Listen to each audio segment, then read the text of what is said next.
Plasmolysis means होता है break down.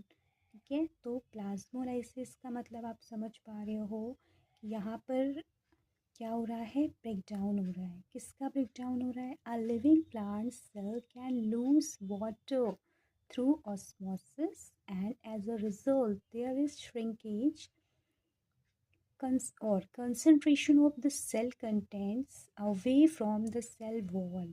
This phenomena is known as plasmolysis। ठीक है, जैसे कि आप देख रहे हो कि यहाँ पर क्या हो रहा है, वाटर लूज हो रहा है। ठीक है, अब लूज किस प्रोसेस से हो रहा है? ऑस्मोसिस के प्रोसेस से हो रहा है। ऑस्मोसिस के कौन सी हो रही है इसमें?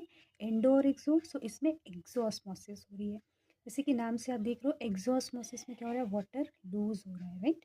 And a result there is shrinkage. ठीक है, जब वाटर सेल से बाहर की तरफ जाएगा तो हमारी जो सेल होगी वो श्रिंक हो जाएगी, right.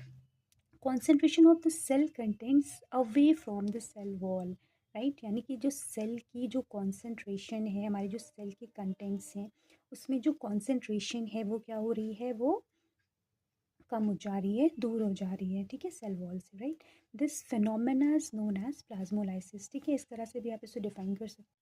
So shrinkage of protoplast of a cell from its cell wall under the influence of hypertonic solution। okay, so hypertonic solution की वजह से क्या हो जाएगा, जो सेल है हमारी वो श्रिंक हो जाएगी। ठीक है, क्योंकि जो वाटर है वो सेल के अंदर से बाहर की तरफ चला गया है। ओके, सो इस वजह से सेल श्रिंक हो जाएगी।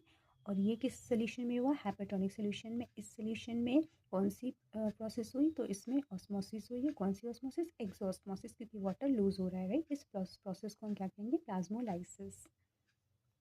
प्लाज्मोलाइसिस को हम डायग्राम के थ्रू डिस्कस कर लेते हैं कि प्लाज्मोलाइसिस जो है वो एक सेल में, यानी कि प्लांट सेल में किस तरह से हो रहा है। ठीक है, तो अगर आप डायग्राम नंबर ए देख रहे हो तो आपको यहाँ पे एक ऐसी सेल दिख रही है जो कैसी है, नॉर्मल है।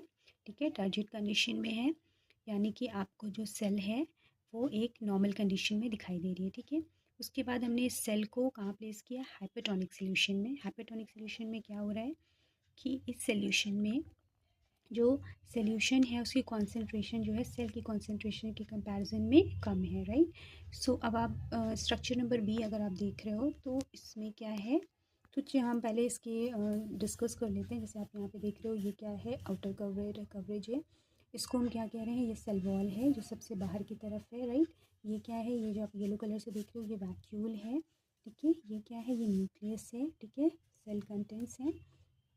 ओके, ओके, ये न्यूक्लियस है। ठीक है, देखिए अब आप इसमें अगर देखो डायग्राम नंबर बी में, सो हाइपरटोनिक सोल्यूशन में रखने की वजह से अगर आप देख पा रहे हो तो आपको इसमें थोड़ा डिफरेंस देखने को मिल रहा होगा यहाँ पर, राइट। ये जो आपको छोटे छोटे येलो कलर से दिख रहे हैं ये क्या है? सेल वॉल है। ठीक है, और आप ये जो आप देख रहे हो ये ग्रीन कलर से थोड़ा बाहर की तरफ, ये क्या है? ये प्लाज्मा मेम्ब्रेन है।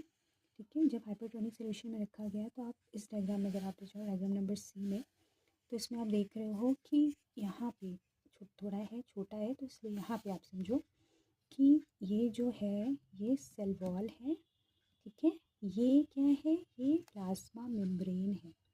तो diagram number A, diagram number B और सी में अगर आप कंपेयर कर रहे हो तो आपको स्ट्रक्चर में फ़र्क दिखाई दे रहा है, राइट। सो आप इसमें देख रहे हो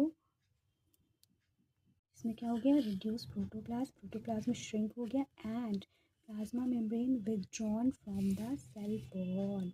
यानी कि प्लाज्मा मेम्ब्रेन ने क्या कर दिया? सेल वॉल को विदड्रॉ कर दिया, छोड़ दिया, राइट, निकाल दिया, अलग कर दिया। ठीक है,